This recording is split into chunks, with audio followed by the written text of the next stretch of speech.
This good-looking guy dropped out of school and took a job hauling ice blocks. A sudden break threw him off balance. The rich kid in the car kept honking and mocking him, making Reed look like a total fool. But thanks to that accident, he noticed an old newspaper lying in the weeds. It told the legendary story of Andrew Carnegie, who also dropped out and became a billionaire. Reed felt a spark of connection and swore to himself that he too would become a billionaire. Dreams were big, but reality hit hard. They were so poor they couldn't even eat properly. His mom was bedridden with a serious illness. What could possibly save his dream? So Reed showed the newspaper to his dad and said he would become a billionaire one day. But to his surprise, his dad snapped at him.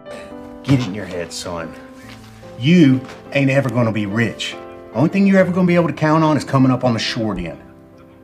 That's what was handed me by my daddy, and I'm sorry, but that's all you're ever gonna get from me. Reed didn't say a word, but deep down he was fired up. That night he told his mom he was going out to chase his future. His mom kept apologizing, saying she was the one holding the family back. Reed fought back his tears, turning away so she wouldn't see him cry, and deep down he swore again.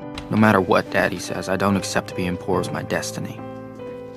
But what he didn't know was that this goodbye would be forever. With help from an old black man, Reed snuck onto a train heading far away. By the time he woke up, the train had arrived in Texas. The old man jumped off and disappeared. When Reed finally worked up the nerve to jump, the old man was already gone. So he followed some locals to a nearby town. Luckily, a farm owner was hiring 6 workers. Desperate for food, Reed squeezed to the front and pitched himself hard. Mister, hey, I'm your man. I can carry 50 pounds of ice up 3 stories. But the boss wanted strong men. So Reed picked up a fat guy nearby to prove his strength. The boss burst out laughing, but Reed's enthusiasm won him over. And just like that, they started working on the farm. Reed had never done piling work before. He fell over with the first push, but he was too stubborn to quit. While others took breaks, he kept hammering the stakes. The night, while Gus and the others played poker, Reed sat and thought hard. He suddenly realized, you'll never get rich working for someone else. So he went straight to the boss and asked how he got so rich. The boss didn't hold back. He said success takes many things, but only leaders make real money. Reed started thinking, Phineas, if we finish the job early, does that save you money? The boss nodded. Reed followed up, if I finish all the stakes tomorrow, will you give me a cut of the savings? The boss laughed, no way you can finish by tomorrow. Early the next morning, the crew was woken up by the work bell, only to find Reed already gone. Turns out he started at 3 a.m. When they arrived, he said we don't get paid by the hour, so why not finish early? Then he organized everyone into teams and turned the work into an assembly line. Productivity shot up. The boss saw it and smiled. By sunset, they actually finished the job. Reed ended up earning $10 more than the others, and just like that, he made his first real money using his brains. Then he went to the post office and saw a golden belt that would change his life. He asked the man who looked a lot like Elon Musk, how do I get rich like you? The man grinned, said this land's full of gold. You just have to look deep enough. Smart as ever. Reed immediately thought of oil. But on the way, a beautiful girl caught his eye. She smiled and greeted him, and he was so nervous he couldn't even talk. Luckily, she didn't mind and invited him to a school dance. Reed spent what little money he had on a suit and showed up to the dance. The girl's name was Anna, the most popular girl on campus. But what surprised everyone was how Reed got straight to the point.